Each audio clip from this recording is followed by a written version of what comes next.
Donc pour revenir un petit peu à ce que je te disais sur tes débuts, quelle était par exemple ta première scène, ou tiens, même pas ta première scène, on va remonter encore plus loin que ça. La première fois tu as pris un stylo et tu as écrit un texte, comment tu t'es senti? Parce que c'est une phase particulière quand même d'écrire un son, de partager des émotions sur une feuille avec des rimes et de revivre. Comment tu as vécu ça un petit peu? Parle-moi un peu de ça. En fait, ça n'a pas été trop compliqué pour moi d'écrire parce que justement, étant cet être réservé, Mhm. donc je T'avais me des choses à exprimer, en fait. gardais bien de dire bien des choses à haute voix, Mhm. en fait. Et donc ces choses-là se retrouvaient sur papier. D'accord. Voilà. Donc comment ça s'est passé? Ça parlait encore d'amour, toujours d'amour. Voilà. Et je crois que c'est un chagrin d'amour, Ah, d'ailleurs. tu, Voilà, tu, ma tu, première chanson a été un chagrin d'amour. tu veux qu'on s'en occupe? J'ai une équipe si tu veux. Non, ça va, j'ai déjà fait corps avec ça. Tu t'es Ouais. vengé? Non, j'ai pas à me venger. J'ai pas à me venger. Je me dis, bah, c'est expérience, experimentation. Quand tu vois la vie de cette façon-là, en fait, tu te dis, quand tu repenses à ces moments-là, tu te dis, ah, ok, donc c'était ça que je devais apprendre de cette situation-là. Voilà, et c'est ça en fait. N'est-ce pas deviner? Fidélité comme d'hab. Entre Ouais, autres. oui, infidélité, sans dire infidélité, j'avais souvent affaire à des hommes qui avaient peur de me dire qu'ils étaient déjà avec quelqu'un d'autre. Donc, en fait, quand je dis quand je te C'est dis gentil c'est quand même. beaucoup dire, oui, c'est parce qu'en fait, justement, j'ai appris à voir le côté de l'homme où, justement, il veut quelque chose, mais il ne sait tellement pas, en fait, il sait qu'il va être blessant s'il dit que voilà, il a déjà quelqu'un à côté. Mais il ne veut pas perdre ce qu'il peut justement vivre avec toi. Donc j'ai appris à comprendre ce sentiment, cette émotion en fait. Donc là maintenant j'arrive à mettre des mots dessus. Mais avant, mes mots, c'était sur papier. Donc je pouvais passer du pourquoi tu m'as fait ça, ah rude boy, qui nous comprend nous y tu vois. Oh ouais, ah tu m'as brisé mon cœur, je me sens mal. Je sais pas c'est qui, mais tu m'as You know? Je sais pas c'est qui. Non, il n'y a pas une personne en particulier. Comme je disais, en fait, mes relations amoureuses ont toujours été, third parties. Ah ouais? Toujours eu une tierce personne. Donc, j'ai toujours eu un petit peu à struggle avec ce côté. Mais après, tu sais, c'est, comment te dire, à cette période en tout cas, enfin, je pense que pour moi, être un homme, c'est savoir ce qu'on veut dans la vie. C'est mon point de vue à moi. Mais ça, voilà, comme on est jeune, on ne sait pas forcément tout ce qu'on veut. Entre l'influence de ce qu'on voit à la télé, la famille, et nanani nanana. Donc voilà, c'est des expériences qu'il faut nous emmener à tout un tas de trucs. Et même vis-à-vis des garçons, il y a des filles aussi qui ne savent pas ce qu'elles veulent. Non, mais exact. Et c'est pour ça que je te dis maintenant, avec le recul, en fait, je ne peux pas en parler de la façon dont j'en parlais avant. This is impossible, you know? Donc, je suis obligée de te parler avec les mots que j'ai aujourd'hui. Et c'est toute la compréhension, en fait, que j'ai pu accueillir de toutes ces histoires, en fait. Tout ce que j'ai pu retenir, en tout cas, c'est que c'était pas de leur faute, c'était pas de ma faute. C'est qu'on devait juste expérimenter quelque chose qui n'a peut-être pas fonctionné, mais on a tous pu grandir de ça, en fait. Non, mais ils ont fait la femme que tu es aujourd'hui, de toutes les façons. Oh yeah, trust me. Yeah. D'accord.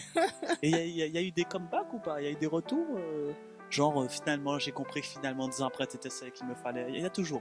Oui, il y en a.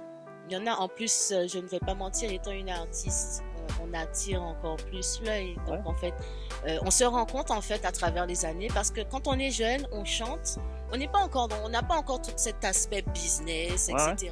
On chante juste, mais on se rend pas compte qu'en fait, que des fois, le petit ami qu'on a avec nous, sur le moment, en fait, c'est un fan. Vous voyez? On se rend pas compte forcément. Donc en fait, ces personnes-là, peut-être des fois, en fait, 10 ans après, on a déjà refait nos fiches, je sais pas combien de fois, elles reviennent et elles te disent, ah, tu sais, je suis l'un de tes premiers fans, je sais pas si tu te rappelles.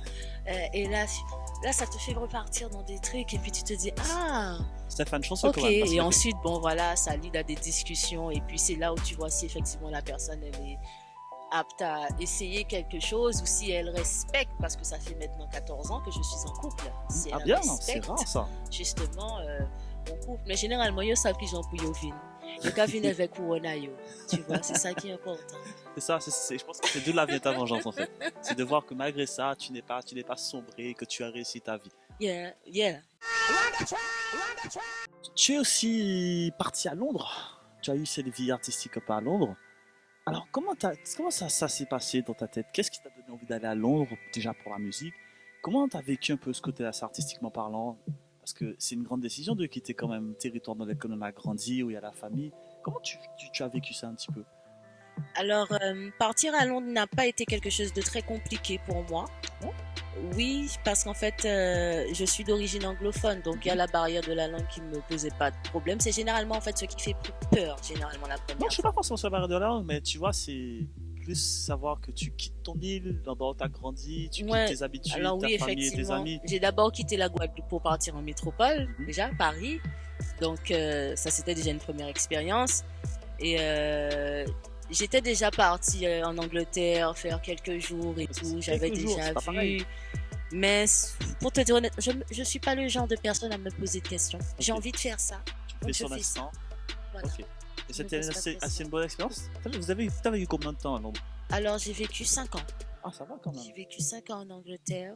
Oui, ça, comment expliquer?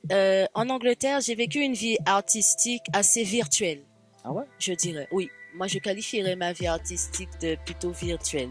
J'ai eu quelques gigs dans London, Mhm. mais le plus important du travail se passait virtuellement Ok, parce qu'effectivement, après avoir quitté Paris, j'avais déjà des collaborateurs là-bas. ok. Donc il fallait que je continue à travailler quand ils me demandaient de participer à certains projets. Donc on était obligé de passer par le web. Ouais, J'étais beaucoup plus focus sur, on va dire, le côté familial. d'accord. Parce que j'ai quitté Paris avec un bébé. Ensuite, Ok. en Angleterre, j'ai fait un deuxième bébé. Ah, Donc, j'étais décidément. vraiment focus sur le côté maternel, Mhm. etc. Tout en essayant de produire Ok. ma musique, en fait, comme d'habitude, quoi. Mais justement, j'ai demandé ça. Comment tu arrives à allier vie de famille, vie artistique? Et surtout, comment tes enfants voient cet aspect de ta personnalité? Parce qu'il y a maman et il y a Nachou. Comment ils arrivent à faire la différence? Comment ça se passe un petit peu tout ça? Alors, je j'ai pas trop de difficultés, hein, parce qu'en fait, elles sont dedans depuis bébé. Donc, Ok, pour elles, c'est très normal, hein. C'est pas ok. comme si un jour je me suis réveillée, elles ont 10 ans. J'ai dit, Eureka, je veux être chanteuse. Elles sont nées et puis elles savaient déjà, studio. De toute façon, mon studio, il est à la maison. J'ai mon home D'accord. studio. Donc, elles assistent bien souvent à des sessions, etc. Elles écoutent. Il y a même des fois, elles me disent, ah, ça, j'aime pas ça. Ah. Et puis, donc, du coup, elles baignent dedans. Ok. Donc, il n'y a pas de questions à se poser. Et puis, allier les deux, ça peut être compliqué. Mhm. Surtout quand effectivement on a un planning à gérer. D'accord. Émotionnellement parlant aussi, on peut parce qu'on peut être très vite pris par la musique, on va dire, quand il faut qu'on a envie de s'enfermer et se concentrer sur un morceau. euh, et à côté, on a les enfants, donc on sait qu'il faut qu'on focus par là, mais Mhm. vu que les enfants sont là continuellement, parce Ok, que ok. j'avais pas une nounou, moi j'ai vraiment pris le travail, Ouais, tu de sais, me refoyer à voilà cœur, quoi, quoi. voilà exactement. Donc c'est là où des fois je pouvais me sentir un petit peu, bon Nachou, est-ce que tu fais la bonne chose? Est-ce que tu devrais pas peut-être plus te focus sur les filles? Parce qu'effectivement elles ont un besoin, mais comment tu vas faire? Donc en fait je continue à évoluer même aujourd'hui en Mhm. me posant les mêmes questions. Mais en même temps, moi, je pars du principe que si toi, tu n'es pas heureuse, tes enfants ne peuvent pas l'être. Exactement. Tu vois, c'est un principe évident, mais beaucoup de gens ne le comprennent pas. Donc, Mm. je pense que si tes enfants sont super épanouis et développés, tu as ta réponse hein, sans le Oui, moi. ça va, j'en ai même une qui veut être chanteuse. Non, ça Donc m'étonne pas. Ça, c'est même pas une voilà quoi. surprise. Donc non, non, elle m'observe et puis elle récupère ce qu'elles ont à récupérer. Très bien.